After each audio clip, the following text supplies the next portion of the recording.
Money, money, money. I need more and so do you.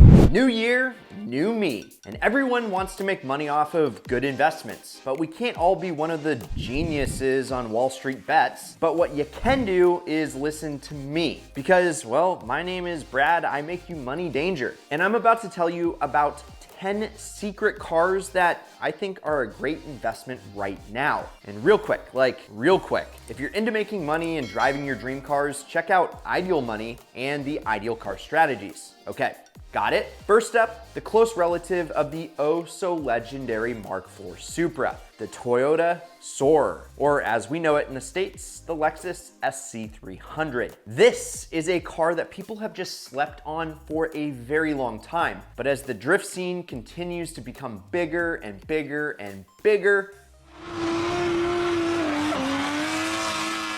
kind of like my belly during the holidays, people ain't sleeping on them anymore. And while the UZ-powered SC400s are great cars, the 2JZ-powered touring car is the one that's primed for you right now. In fact, over the last 5 years, they've gone up over $5,000 in price. They are only getting more and more rare as people realize they've never been able to afford a Supra and instead go for the next best thing. This is what I call stacking. And it's exactly how I used to get all my different dates. You know, one of those things where she was a 10 at 2 and then a 2 at 10 a.m. Yeah.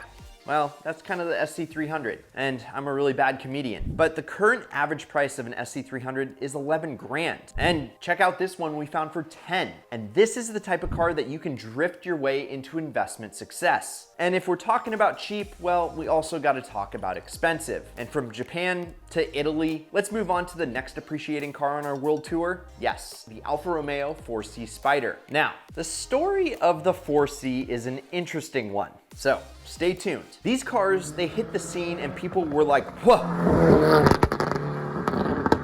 that is just straight up badass. But the problem was no one spoke with their wallets. No one bought them. And that's probably because no one really expects too much from an Alfa. So the 4C disappeared forever in 2020. It was like, you blink, and all of a sudden, the best concept car ever, according to journalists, is nothing but a memory, just like my fleeting happiness. But this is about money, and since people really did blink and miss the 4C, they're just waking up to them now. I know this because when the car was brand new, you could get the little turbocharged ultralight 4-cylinder supercar for just over 50 grand. And now, 7 years later, you can get one for 50 grand. Just act fast because you want the ultimate Miata. Because after sitting at a very excellent low price for a while, train has left the station, boys, and they are going up in price very quickly. And like I said, there won't be any more of them. So you better get on it now, amigo. And while we're on it, let's talk about our next car, which is arguably one of the best shifters in existence. Ring any bells?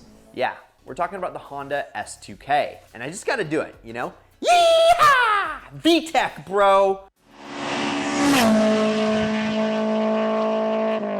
Yeah, like you can't beat the combo of high revving awesomeness via K20 mated to a rear wheel drive perfectly balanced precision sports car. That was a mouthful, but it is a very good mouthful for a very, very unique car that they'll never build again. But we've talked enough in other videos about how nice a car it is to drive, and here we're talking about one thing, money. S2000 will make you money. See, 10 years ago, you could have made a great video about how the S2K was the best sports car you could get for under 10 grand. Yeah, that is a distant memory because now it's probably the best sports car that you can buy under 20 grand. Maybe. But this clean one we found is actually 22 grand, so it doesn't even qualify for that. But just like we were saying when we talked about the MR2, the Japanese car craze isn't showing any signs of slowing down, so the price is not gonna last. In fact, I personally bet in 5 years, it'll be the best sports car under 40 grand if super high miles aren't a turnoff. But, well, it's a Honda, so a lot of miles should be fine, and dang, it has some value growth.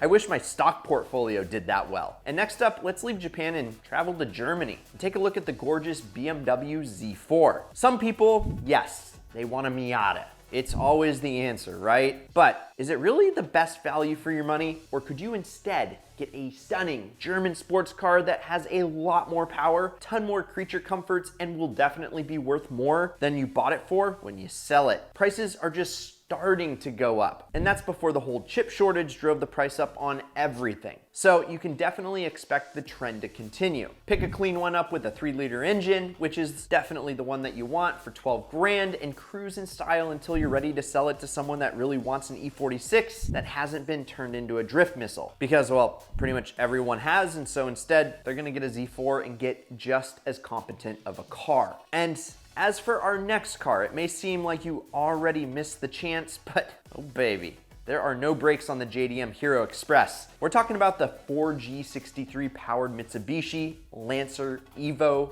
9. What's that? What has 4 wheels, kept Subaru in line, and is a silver screen legend so you know it's gonna keep going up in value? I don't know. What do you think? It's the Evo, of course. Seriously, this is like the perfect investment storm. Not only does it represent the end of an era, but it is also a hero car that tons of people dream of owning. Owning an Evo means that you've reached the top tier of tuning culture. I mean, just check the graph. These things will never get any cheaper. And if you can find a clean one at a good deal, like this one for 35 large, and you're willing to sit in it and drive it occasionally, I predict Supra level prices by the end of 2025. Let me know in the comments if you agree. Wrong answers only. Okay, a few right answers too. But that's my big bet, and I'd like to hear some of your guys' perspectives. And we've talked about cars up until this point that are just starting to appreciate, and they have a very good chance of rocketing to the moon. But this next one, well, it's really speculation on my part because they are as cheap right now as I believe they will ever be. And well, the Ford Focus just entered the chat. Specifically the RS. Yeah, because from one rally car to another, but well, unlike the Evo, the RS never got its turn in the spotlight, which, why?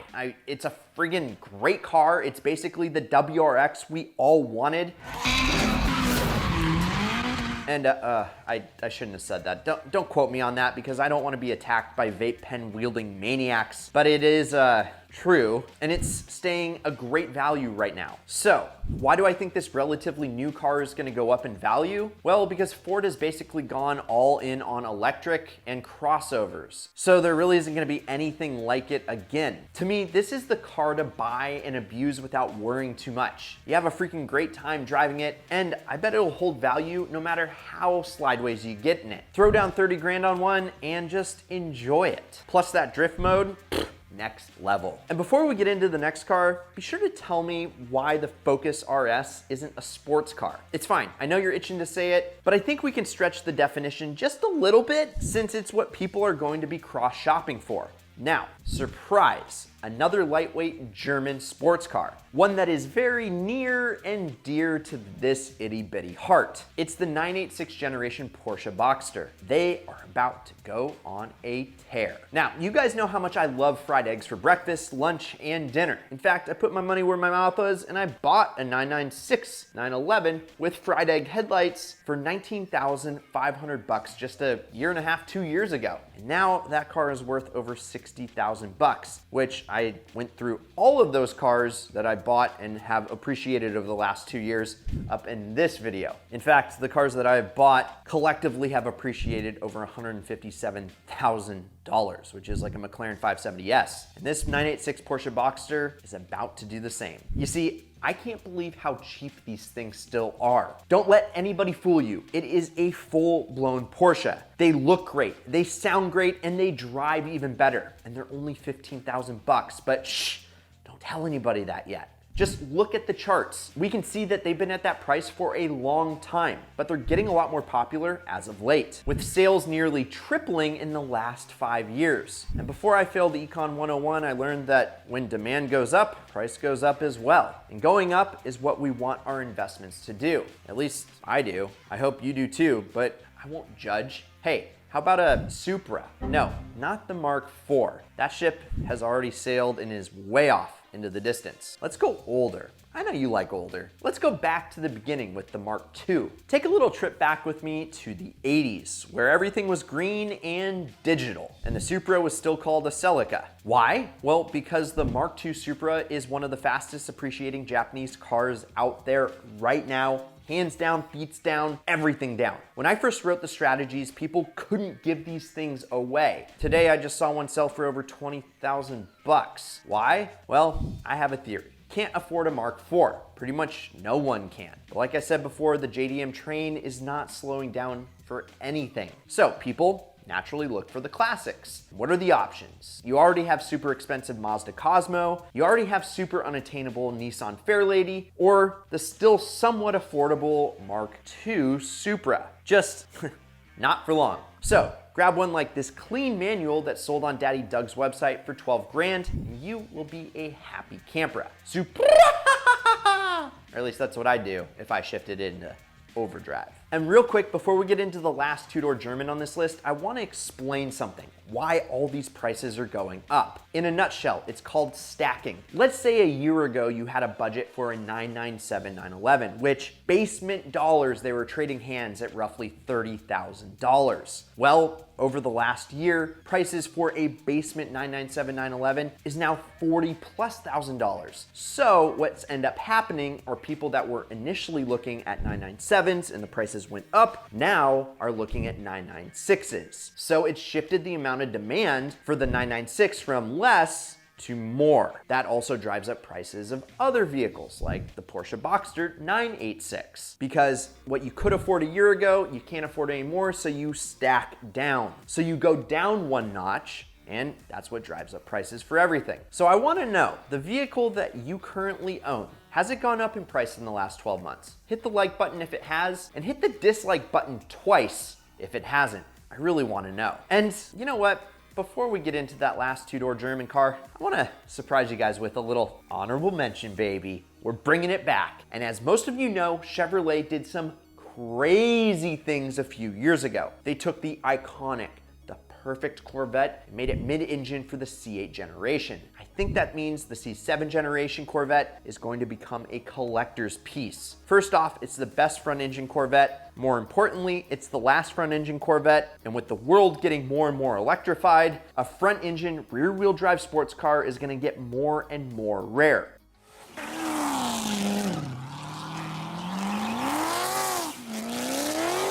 My personal favorite, the C7 Grand Sport with the Z07 package. It is the exact vehicle I rented when I went to the C8 Corvette unveiling on Turo, and let me tell you, that thing was incredible.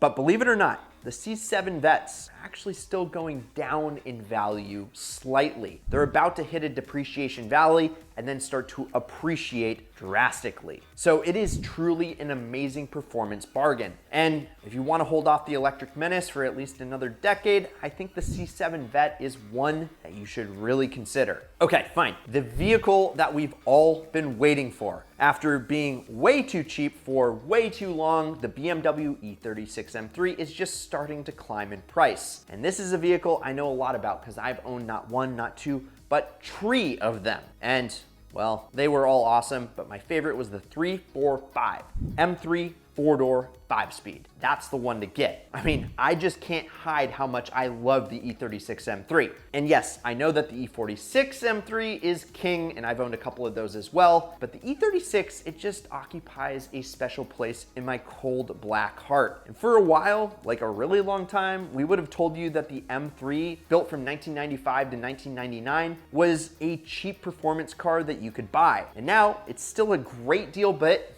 it ain't cheap. There's a high mileage one for 16 grand. And if we check out the graph, we can see it's the start of an exponential curve. And you and I and everybody else in this room, yeah, even our showrunner, knows that these prices are about to go to the moon. With BMW straying further and further away from God's light and the fact that the E46 M3 are just becoming unattainable, these golden age BMWs are only going to get more rare, more desirable, and more of a beautiful experience for you to have. So dudes and dudettes, that's the list. What one do you want to add to your portfolio? I know my answer. I like fried eggs all the way, baby. But let me know what you'd choose in the comments. And if you want to learn how to buy vehicles for less, sell them for more, check out the Ideal Car Strategies. I'll link to them down in the description. That's how I've gone from a cheap car to my dream car, and then I'm going to keep going into a supercar real soon. So I've been Brad. This has been Ideal, And promise me one thing, keep living the ideal lifestyle.